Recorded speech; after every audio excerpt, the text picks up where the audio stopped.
All right, good. Well, let's get started. To start, I just want to extend a very warm welcome to everyone on the call. Thank you for spending your time with us today.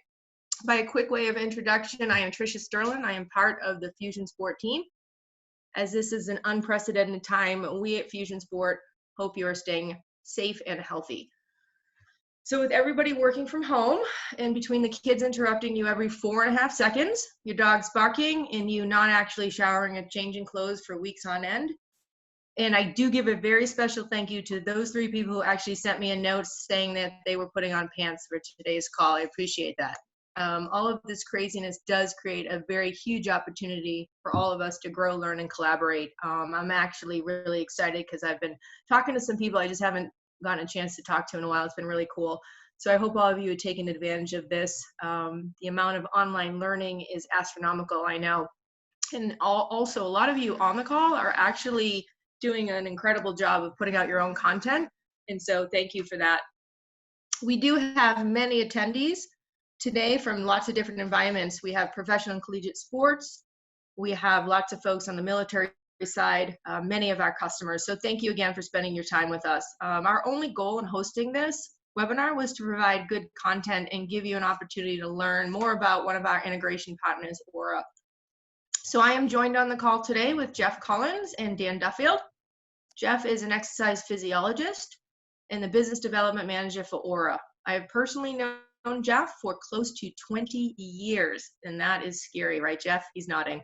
I'm not even that old. Right, me neither. So if you know Jeff, if you've met Jeff, you know that my personality type generally terrifies his personality type, but we've worked it out over the last 20 years, and we've come a long way. And the good news is Jeff is not afraid of me anymore, and I have learned to talk a little bit slower and a little bit more thoughtful kind of when I'm around Jeff. So Jeff is an excellent human being, and he's one of the nicest guys I know. So thank you for being on, Jeff. Excellent human beings. We're also looking at Dan Duffield on the call. He is one of our lead sports scientists.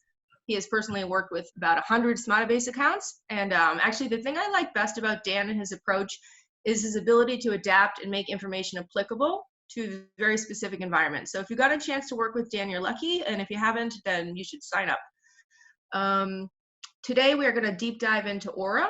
Jeff's going to keep it real. I told him he was not allowed to speak any bullshit, and he's going to explain the importance of sleep, the technical specifications, what Oura actually measures. He'll chat on the finger and wrist technology, and he'll cover what we think are early indicators of illness and what we know are early indicators of illness. He has a lot of science to chat on, and you'll love listening to Jeff. As he says about himself, he does not waste any words, so he'll go right to the point. After Jeff goes, we're going to transition over to Dan and look at visualization of the Oura data through Smartabase. We all know wearables can be invaluable. My background is wearables for those that know me, but no wearable is perfect.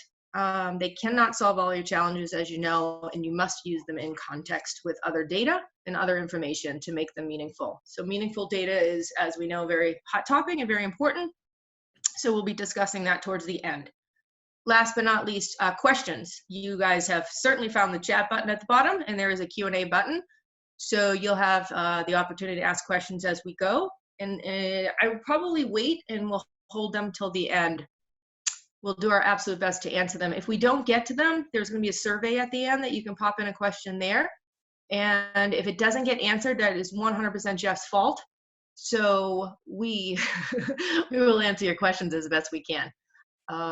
Without further ado, we will switch over to Jeff now, and this is the reason you're all on. So thank you for coming. Thanks, Tricia. Thank you very much. I think based on the number of people and who's the audience, I think some people will be, this is redundant, the first part on the technical specifications and the details validation, but let's go through it, and we will get to like the current research topics and some of our early findings and some of the raw data. And I think the main goal here is to, use the Oura data and collaborate with everybody, share as much of the raw data as possible to, solve some of these current problems that we have. So here's a quick agenda. Physiology technical specs for the first part, talking about how sleep is best defense as a good offense, some validation studies, and then we'll get into the current studies, illness detection, indicators, and characterizations from the data, and then some Oura data access and teams, and then how we share all that data with Smartabase. So here we go. And again, this is, I think we have a lot of current users of Oura, and this is, you know that by, this is the reason you're with Oura, is that, why do we use a ring? Well, it's non-invasive, it's easy to use, easy to wear, easy to sleep in. We're finding that the retention is at 2 to 3 times the industry average of other wearables on the wrist and so forth. The other reason is the physiology of the arteries in the hand and the wrist. We get about 100 times stronger pulse signal on the finger compared to the top of the wrist. You can see here, got a lot of capillary blood flow. It's very difficult to get a good pulse signal from the top of the wrist. So that's the main reason we went to the finger. Find the button here. So the technical specifications we get, because of the finger signal, we get such a strong signal from that. The battery life goes up to about a week, depending on how long the person sleeps and so forth. That varies, but approximately a week.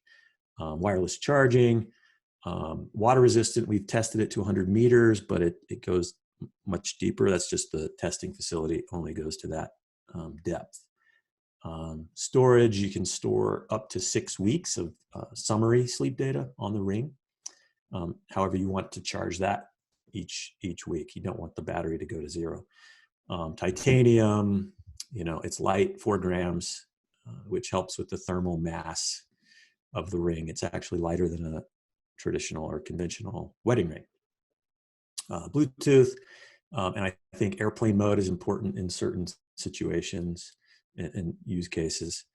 Sizes 6 to 13. Sensors, right here we've got infrared PPG LEDs. The reason infrared, it penetrates much deeper and we get a stronger arterial pulse waveform. You can see here, we'll go to what we're measuring, but you can see the pulse waveform amplitude changes. I think you can see my green pointer here. This is actually the respiration rate that can be derived from the pulse waveform right there. 3D accelerometer at 50 hertz. We have 3 temperature sensors on board with an accuracy of 0.05 centigrade. So from those sensors, we can derive these biosignals. Turns out that these 4 main biosignals are pretty relevant to this illness detection. So we've got heart rate, resting heart rate, heart rate variability. We use the RMSSD time domain calculation, respiration rate, which can be derived from the pulse amplitude, and then body temperature deviation. We save that in 1-minute increments for body temp, and we'll get into what our progress is on that. We'd like to make that more available. Right now we're sharing a single temperature score, but we want to share 1-minute temperature intervals. And then from those biosignals, we also have a sleep staging, latency, wake after sleep onset, all those traditional sleep metrics. With using the accelerometer, we actually measure the intent. Actually, we're measuring METs and converting those METs to steps in calories. And then, other traditional wearable metrics like inactivity alerts and so forth. So here, the best defense is a good offense. This is really interesting. How sleep, here's an interesting study that over a 7-day period, there were 4 different cohorts of people, 168 people total, over 7 days. Those people were sleep deprived. One group, less than 5 hours a night, all the way up to plus more than 7 hours. And then at the end of the study, they were directly exposed to the rhinovirus. And you can see that for the people who got less than 5 hours of sleep on average for the 7 days, they're almost, had a 50-50 chance of catching a cold. Whereas if you're sleeping 7 or more hours, you're looking at 17% chance of catching a cold. And most recently at health.mil, good article talking about how sleep can be a great prevention for, our current situation here. So we're looking at two things. One is, first, how do you prevent it? Sleep tracking, that's the first step. And then if you do get it, we're looking at these biosignals to see if we can predict if we've got an issue. So here's some validation studies. I'll go through these quickly. We can share those. They're on the website also, but just to show that, the 4 metrics that we're looking at specifically for illness tracking have been validated. So first one, and I think people on this call have already done their own validation studies and can confirm that, the heart rate, very accurate, heart rate variability using RMSSD. It's quite accurate. We've got a 0.98 correlation coefficient. And then here's respiratory rate. This was internal bench testing from March, last month. But we just wanted to make sure that, can we use this respiration rate at an accuracy level that we need to? So we've got a 0.92 on the respiration rate. Temperature accuracy. This is one single study. We're comparing a radial or wrist, which is the red line. So you can see we've got 4 subjects here, and we've got a thermochron eye button comparing it with the black line is the Oura Ring, green is the thermochron, red is the wrist and radial. And you can see that the wrist isn't really an ideal place to measure temperature, but it turns out that the finger is tracking quite well with the thermochron. We won't get into this much, but the sleep tracking accuracy, we've got quite a few studies ongoing after this one that should be published soon as well. We're continuously updating the algorithm for sleep tracking, sleep staging. So we've actually got several thousand new PSG results that we'll be adding to the algorithm this year. Current studies. I think this is the main point of why a lot of us are here today. What is the illness detection potential using this technology? So right now, we've got several studies going. If you're an Oura user and you've updated your app, you're sure to have seen or given this option to join in the UCSF TemPredict study. We've got about 3,000 frontline healthcare workers that are using this, that we're studying. The main point of this is to collect the physiological data. And as soon as so every day you fill out a questionnaire, and as soon as you start to feel sick, we want to go back in time for up to 7 days and look at those biosignals that see if we can predict or get in front of somebody that's coming back into the healthcare system or a group setting that they have to get back in. Let's try to flag them so that they can stay home and not get others infected. That's the main point of this.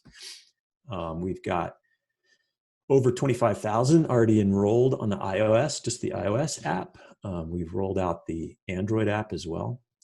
So we're expecting at least 30 to 35,000 to enroll, which should give us some statistical significance to, can we characterize this data and get some learnings from that and apply it in a lot of different ways.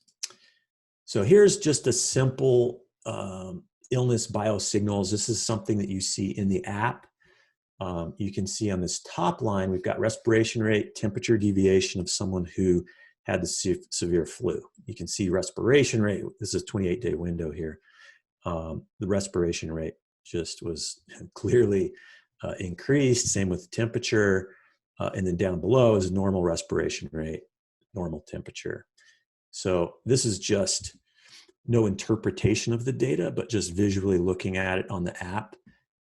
Something is going on here that's clearly important. Okay, so here we go. This is a pretty busy screen. I think I'm going to go to the next slide. If I can get there. Sorry, I'll go back. Okay, so here we go. We've got, let me see if I can explain this, this slide. We've got heart rate variability in blue across the top. This is the heart rate here. We've got temperature in Celsius here, and then we've done some frequency analysis on these signals. This is actually temperature frequencies. And then we've got the down here, low frequency signal strength. So the really interesting thing that we've seen, this is a COVID-19 data. We see this temperature dip early, like 3 to 4 days, up to 5 days before. So we're seeing this temperature dip. It seems that it's a, the peripheral temperature is actually dropping. So we're seeing something, physiological response, just like eating a meal where your, the blood flow is internal organ coming in, and then right 48 hours, 36 hours to 24 hours before the temperature spikes, before the person starts to feel ill right here. So this is something that we're looking into is, can we predict based on a drop in temperature and then a sudden spike? And then the more traditional things are heart rate, pulse rate is increasing, heart rate variability drops, those are very common things. And you can see right during the flu and fever, wow, it completely flips, right? Pulse rate goes up, heart rate variability goes down. Same with the temperature, just it spikes quite high. And then here, low frequencies. So we've got something going on with basically the temperature is more steady. So that's the frequency. Let's say it's 100 degrees, but it stays steady throughout the night, the 24-hour period, whereas normally like hormonal changes, cortisol, whatever, the temperature tends to go up and down over that period. But when we've got an infection, that frequency, that change in temperature actually stabilizes. So super interesting. There's something as we do more analysis of the data, like we've got the visual, our visual representations now, it's quite clear to see it. But I think as we collect more data and do more analysis, we're going to be able to see much more clearly. We can get a better lead up and a better window into when somebody is contagious or will be sick. And then over here is just the app user interface. You can see the fever of this same person. That's pretty clear.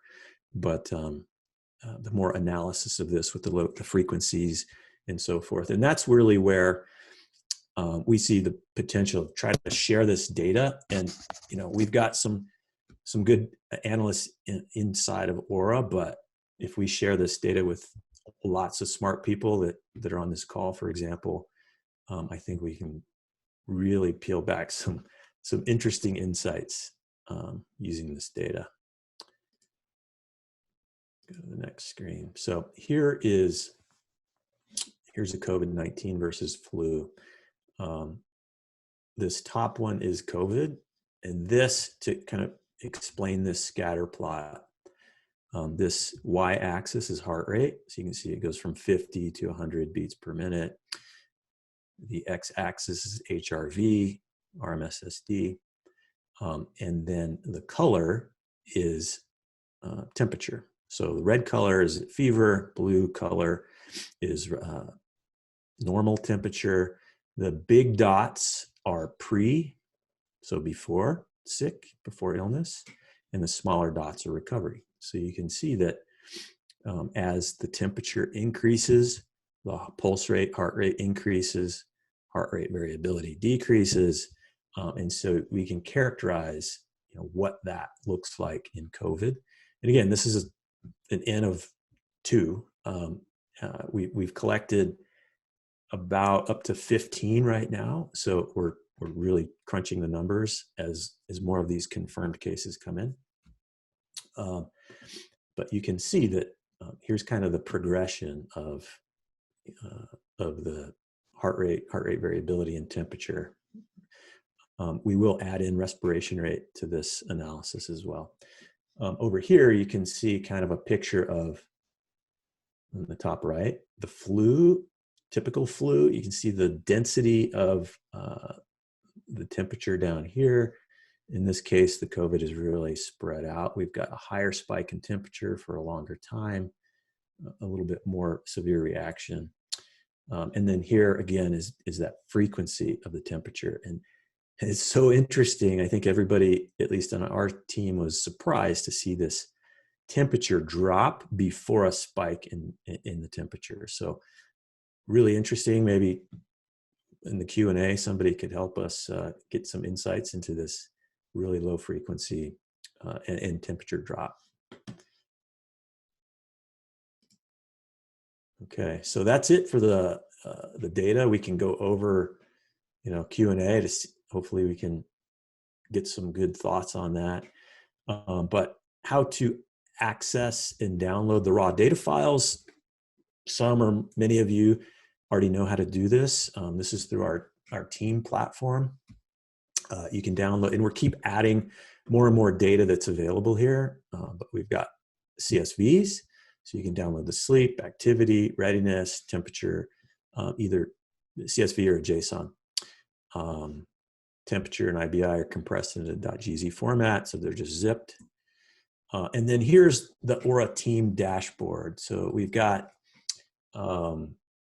this is a very simple version of what Smartabase has. This is a standard. It's not extremely customizable. You can select up to 6 different metrics here to see on the screen. We do have a 90-day rolling baseline, and then anything that's outside of 1 standard deviation will be highlighted. And you can change here. You can see single days or 7, 14, or 28-day averages compared to the 90-day baseline. So with that, I'd like to turn it over to Dan and talk about, we do share all this data with Smartabase, and Smartabase has just got much more flexibility and able to build insights that can be customized, and you can come up with your own theories and ways to interpret this same data. So again, we're trying to add more granular data to the API, including the 1-minute temperature, respiration rate, and things that will be more valid and interesting, especially in these times, the next couple of months. So. Cool. Thanks for that, Jeff. Can you stop sharing your screen, Jeff, and then I can share mine? Yep. Great. Thank you. Fantastic. So can everyone see that? Jeff, can you see that on your end? Sure can. Yep. Perfect.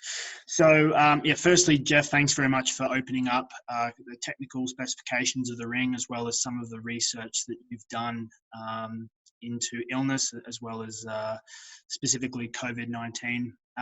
What I'm going to do in this part of the presentation is just share some example visuals of how we've taken Oura Ring data and visualized it for different groups, whether it's staff, whether it's athletes, and then highlighting different flags that might be important within your organization. So again, This is a collaboration of a few different visuals. So hopefully this can give you some ideas. As Jeff alluded to, and for those who aren't familiar with the Smartabase platform, it is highly configurable. So you can take some of these ideas for those who have a Smartabase site and generate these in your own platform, or you can come up with some of your own variations of them.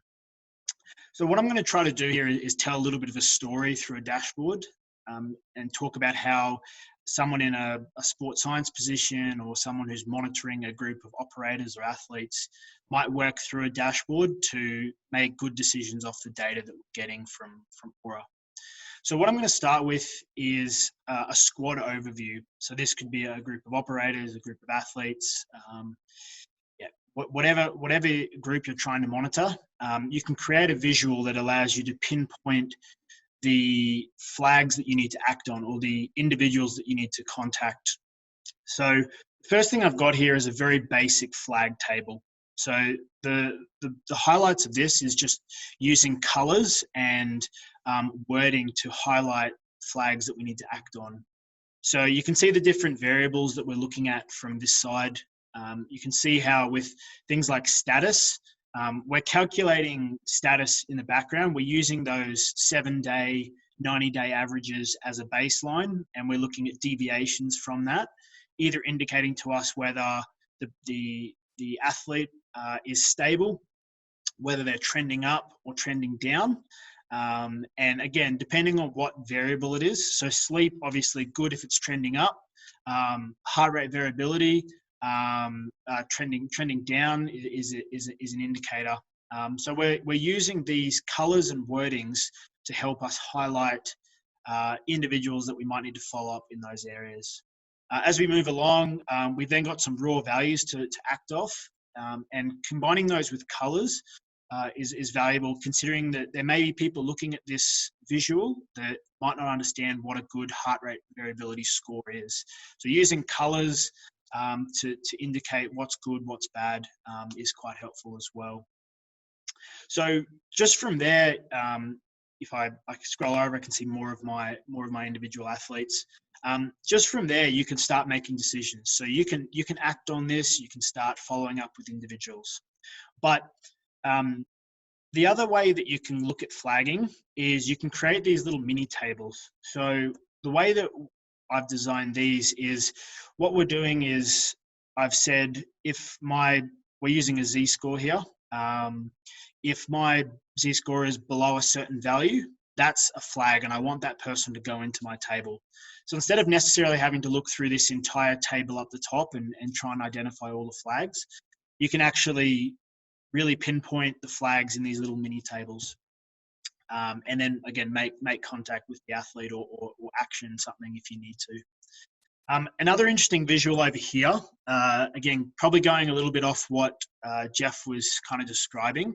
And again, this is a very hypothetical one based off some of the discussions that I've had with Jeff over the last few days. But essentially what I've designed here is, what we've designed here at Fusion is a visual where we're graphing out Z-scores for heart rate variability and heart rate. And we're plotting essentially each individual on the graph here. And then based on where they fall, we can decide on where they are. So you see I've got a couple of little ranges here. So I've got maybe an early detection flu and fever zone. Again, this is hypothetical based off some of the stuff that we've seen already in the presentation. But if we get a drop in heart rate, and heart rate variability, that can possibly be an indicator to us. And then when they switch over or heart rate jumps up and heart rate variability remains low, that can potentially be something that can flag. So again, you can design these types of visuals based on what you think. But again, this is just something that we've kind of talked about over the last couple of days. If I scroll down, again, I've just got a couple more of these flag tables for me to make decisions off, whether it's around sleep. And that sleep can be using a Z-score based off their average over time. Or you could use potentially the study that Jeff was talking about, where he was looking at the 7-day average of someone's sleep. And then if they're below 5 hours, that might be a significant flag. 5 to 6 might be a lesser flag. And then you can build a table of people that fall into that category. And again, temperature and readiness as well. So again, I think off the basis of this, we should be able to drive into more of an individual view. So this tells where my squad is today, but if I'm interested in a particular athlete and where they are trending over time, I can scroll down and I've got a separate view here that just allows me to dive into the athlete side of things a little bit more. So for those who joined us last week for our presentation on kind of remote monitoring with athletes, this section up the top here can actually be very valuable for communicating with an athlete. So through our athlete app, you could essentially give them just these tile views so that they can log into their phone at the end of the day. They can look at their Oura app, look at the insights that they might get from there when they sync. And then because we can maybe provide a little bit more analysis through Smartabase, combining it with other metrics such as training that we're getting from wearables or self-reported wellness questionnaires, providing them a view where you're just giving them tiles and the same colors and text indicators is also a great way to feed back to them. But this is also really good for you as you're going through each of your individual athletes as you have time. So again, we've essentially pulled down what's in the table into some tiles for us. And then what I've done down here is replicated the same tables that I had above for the squad and have created them for an individual so that I can actually see across a period of time. So here I think I'm going over about a month period. How many days of flagging have I had for these particular variables? And I guess what I'm looking for is consecutive days where we're having those particular flags. If I scroll down a little further, I'm actually matching up each of these tables with a historical chart or a time series chart, where I'm able to look at the trend of an athlete or an operator over time, and drawing some contextual lines, some grid lines for me to help understand where their norm is across each of these variables. You'll notice a slight difference in the sleep one. So what we've actually done is we've got a dual series running on this one where we're looking at obviously their sleep duration, but once they're above 5 hours of sleep, so again using that flag that Jeff gave us from that study, we're highlighting anything below that as red. So on our graph, we can actually see some red days coming in here. The other piece that I've got here is a temperature one as well. And so this is looking at that deviation piece, trying to identify when someone has deviated over a 3-day period. So not just a sudden spike, but we're looking at what's the aggregation of that 3-day period potentially giving us a flag. And again, I've used 2 red lines here. And again, you can put a little description like we've done in the sleep target one, or the averages on the heart rate and heart rate variability, just to indicate that's our threshold for when we might be flagging for a particular illness. And then just a couple of other insights. So again, I've just replicated that chart down the bottom here, just so that you can pinpoint exactly where this individual athlete is.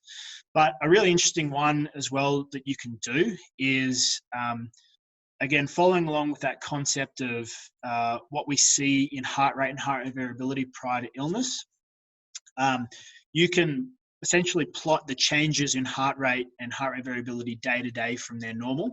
And you can start to look for flag days where they cross over, days where they really deviate heavily from their norm. And then the other piece that you could do is you could also plot a dot or a bar or something where they tag maybe in their Oura app or even just in a self-reported survey, they can report that they've had symptoms of an illness. It may not be COVID-19 symptoms, but if it's runny nose, cough, that sort of thing, or any of those types of symptoms, you could potentially plot just as a dot on the graph to show the days where you've had that. So that's kind of just some examples of the different visuals that we can use from a squad view and an athlete view. The other thing I'd like to spend a little bit of time on is just looking at potentially other ways to visualize this data, and particularly looking at how we can start to incorporate some of the other data that we could collect in Smartabase. So because of its configuration, you can collect training load data, data from all sorts of other wearables, nutrition data, things like that. So what I thought I'd do is just give a couple of examples of how we can actually overlay two different data sets, but we know that they might have some correlation. So we know that training might impacts our heart rate variability, as well as it can impact our sleep, duration and quality, and all sorts of other metrics. So just to walk you through these examples, this is just showing a radar. What I've actually done is taken some of the key variables that we've talked about throughout this presentation, and what I've done is the white line that I'm plotting here is just the athlete's zero. It's their normal or their average, and then I'm just plotting Z scores on the purple radar to show how far they are from their normal. And that again, you could add that to the individual view, and that could be something to help you say, right, they're good in all these areas, but maybe their heart rate's down or heart rate variability is down. I might need to potentially flag that. On the right here, I'm just doing a simple time series, visualizing that same heart rate variability data from Oura Ring, but also overlaying some GPS data, or it could come from if your athletes are using different wearables, Garmin, that sort of thing, they can actually bring that data into Smartabase, either through an integration directly with that device or through Apple Health Kit as another option. And we can then overlay that load data with the data that we're seeing from Oura. And then the other one, this is probably more applicable right now, I guess, with the remoteness of athletes. And I think a lot of the organizations we work with can get access to this. Just doing simple self-reported training load RPEs with your athletes via, say, the athlete app on Smartabase. You can then plot that with sleep duration to see whether training load is impacting RPE training load is impacting their sleep quality.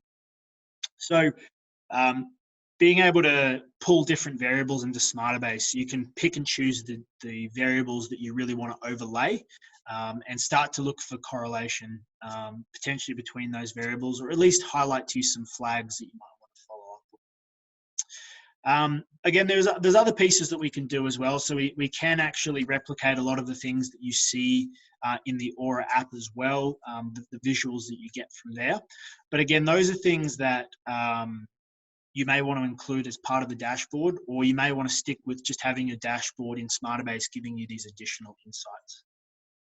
So that pretty much wraps up the visualization side. So I'll just hand over to Tricia just for the Q&A section. Yeah, awesome. Well, thanks very much, Jeff and Dan.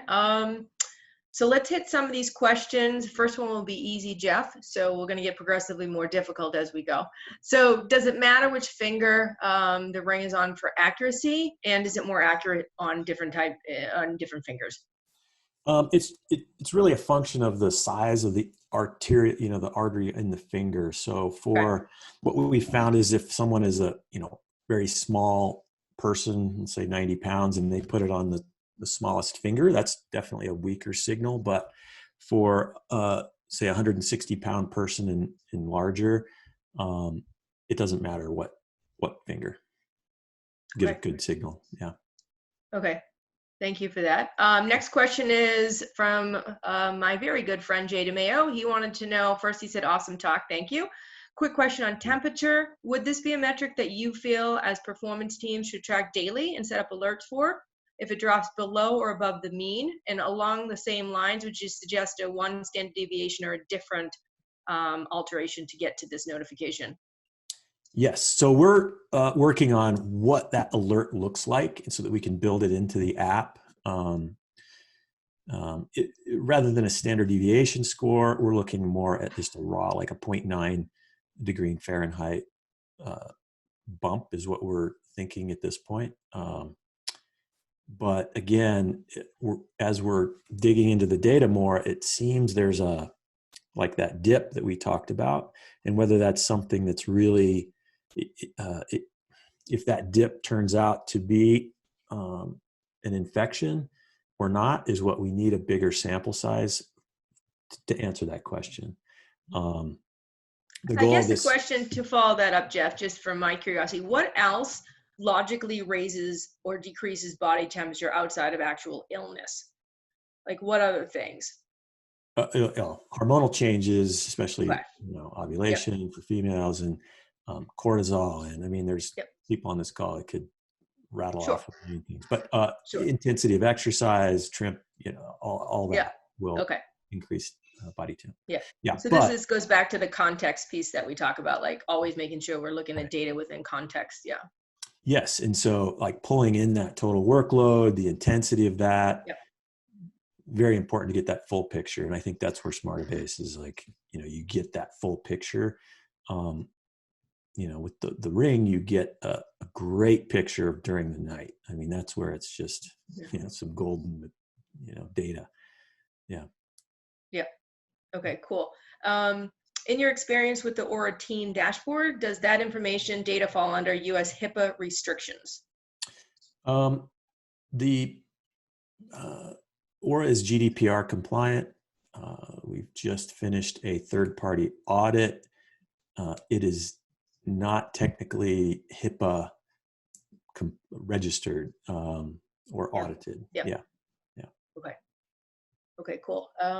So this is going to be a kind of a twofold question because there's two different people on here. So Andrew asks, how many of the 25,000 sample size actually currently have COVID? And then, before you answer that question, Adam Strang, because you can always count on Adam to be very, very direct, says, so of those 25,000 users, let's say maybe 5% get COVID, which is generous.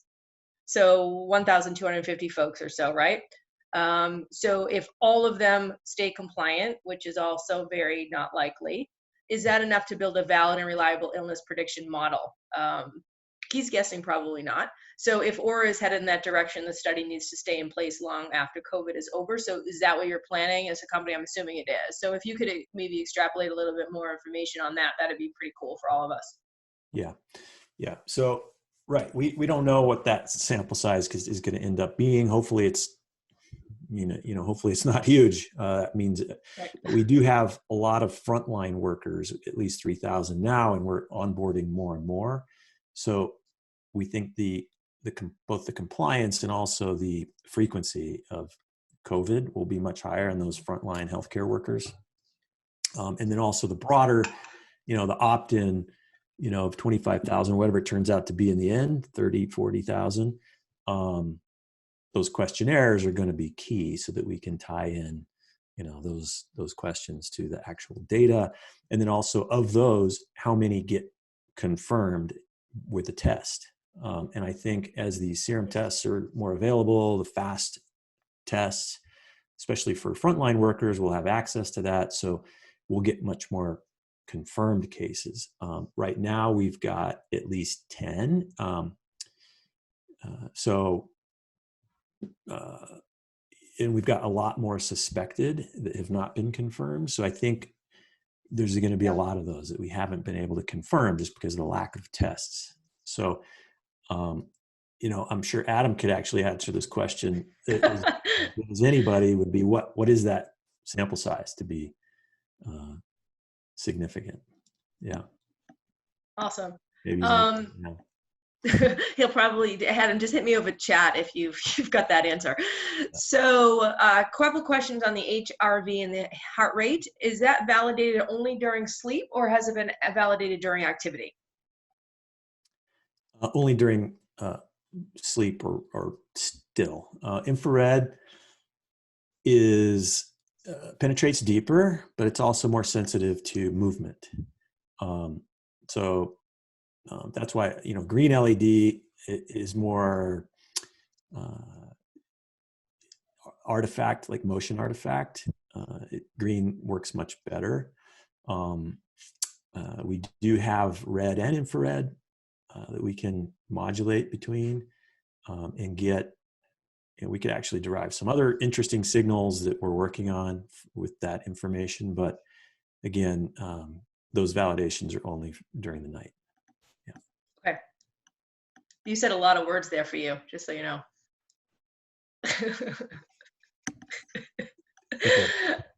Okay. Let's see. Good question by Giz. How many days of data collection is needed before actionable information is provided to the participant? Well, the readiness score works on a 2-week buffer. So that needs about 2 weeks to really stabilize. But all the other metrics are, first night ready to go. And those build up over time. And then again, that baseline is a 90-day rolling baseline that you see on the team platform. Hope that answers it. Yeah, I think that does. I'm going to actually ask both Dan and Jeff this question. So can you speak more to the importance of combining both subjective and objective measures here to provide context? The physio data from the ring is tremendous, but I would suggest it's limited without subjective and training context, which is one of the original paragraphs. So I'm going to go ahead and start with Dan on that one and follow up with Jeff on your opinions on that.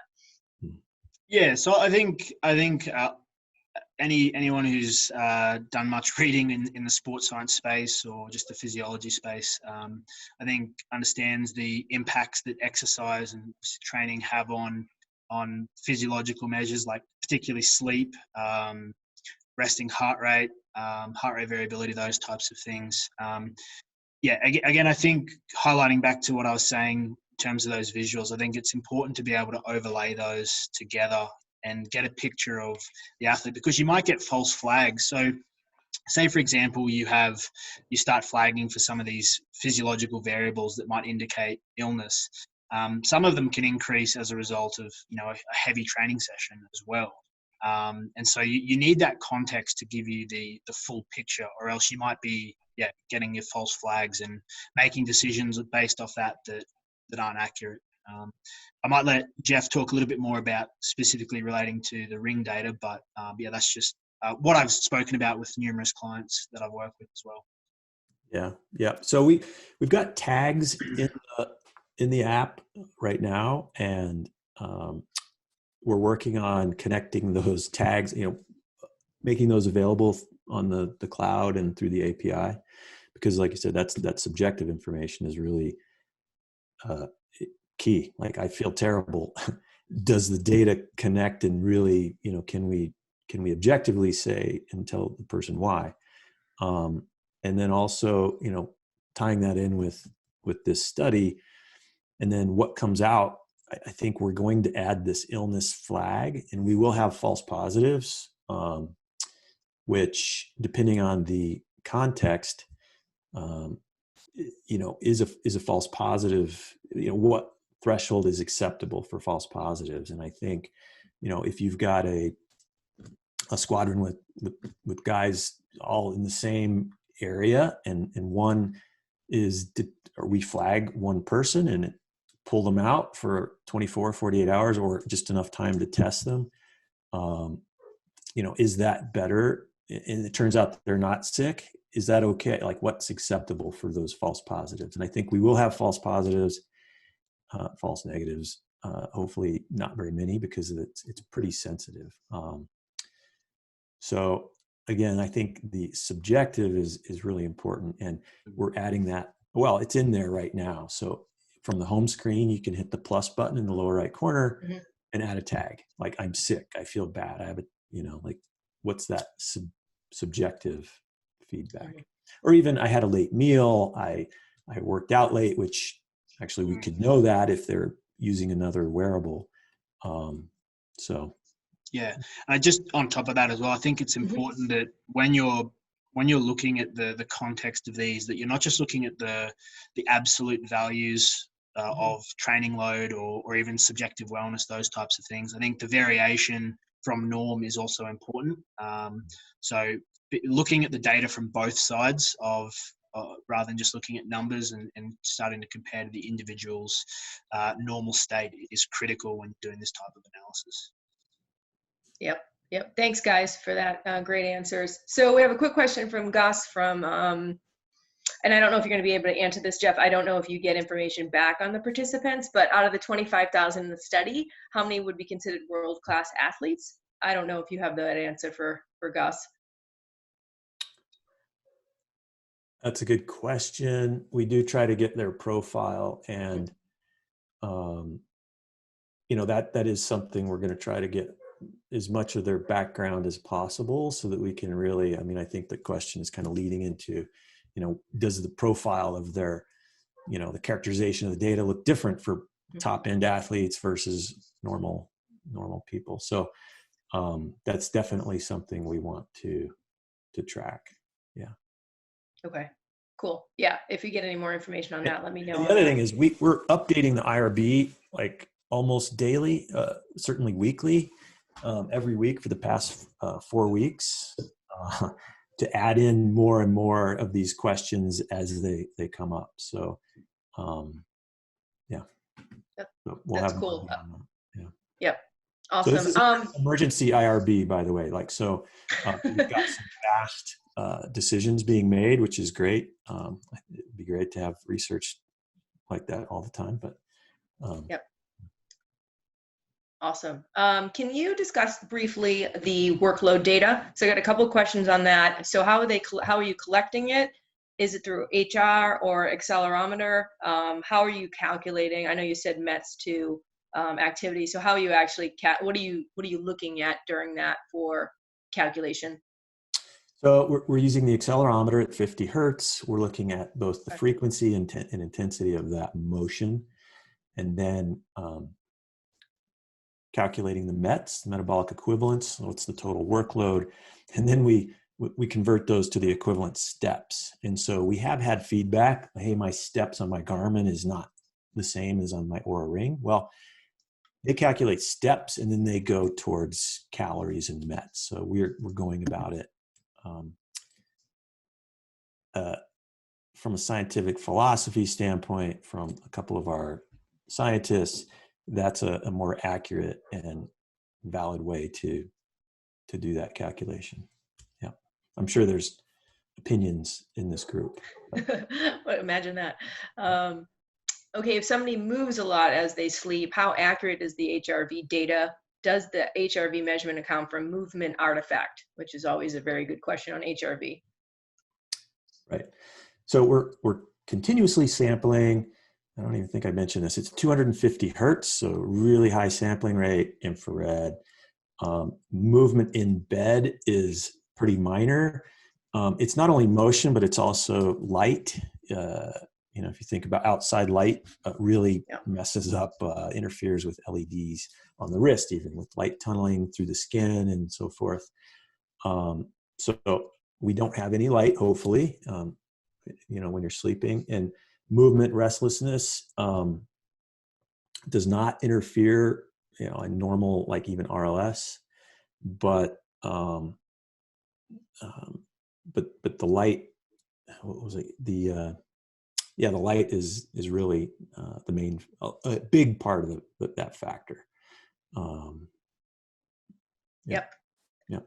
Very cool. All right, I'm going to read this one because it's a little long. And after this one, I only have time for one more question after this. But can we expect the API to ever produce physiometrics segmented across time and sleep staging, as opposed to smooth it into a single average for the night? For example, it would be of significant value to have HRV metrics during the initial deep sleep and REM cycles compared to those later in the sleep duration, and that of a 5 to 10 minute window prior to cortisol awakening response. Good question. Yes. So maybe the answer to that is we are working on providing the IBI data through the API. Right. Yeah. So the raw HRV, you know, continuous each IBI through the API so that you can overlay those, you know, and actually we've been talking to Dan, Marcus, everybody at Fusion Sport about, you know, how can we integrate that, the IBI, also the temperature, 1 minute temperature, so that we can really overlay that and open up all the data. Because we have it, it's on the cloud, it's there. We just need to get it to you. Yeah. All right, awesome. I got one more question through text message. Thanks, everybody. And this this is for Dan. So I know that this is true, so I'm just going to ask you to elaborate a little bit more. Can the flags dashboard that you put up on screen, can that be used with any inputs like RPE or Train Heroic, any kind of other systems on that? Absolutely. Yeah, so going back to the configuration of the platform, when we build these dashboards, and these are things that our clients are building as well, you can select the variables that you push into the table. You can select the date ranges or the range that you want to flag in terms of days, whether it's 7, 28, 90, whatever day range you want. And you can set your threshold. So if you're using a Z-score, if you're using an absolute value, you can set these thresholds. So it's about, and again, we can advise on that, absolutely. And there's obviously plenty of amazing research out there that helps guide those. But again, internally, you're all experts in your space, I guess. So when it comes to deciding on those flags, we can facilitate whatever you come up with as well. So hopefully that answers the question. Awesome. All right, well, we're just about on the top of the hour, so I just want to thank everybody for being here. Thank you for most of you staying on instead of like bolting off after something you were interested in hearing, so we appreciate that. Obviously, any questions, follow-ups, you'll get a survey. You can put stuff in there, and if you have anything specific, feel free to contact us at any time. Again, have a great day, and we appreciate you taking time out of your day to be here.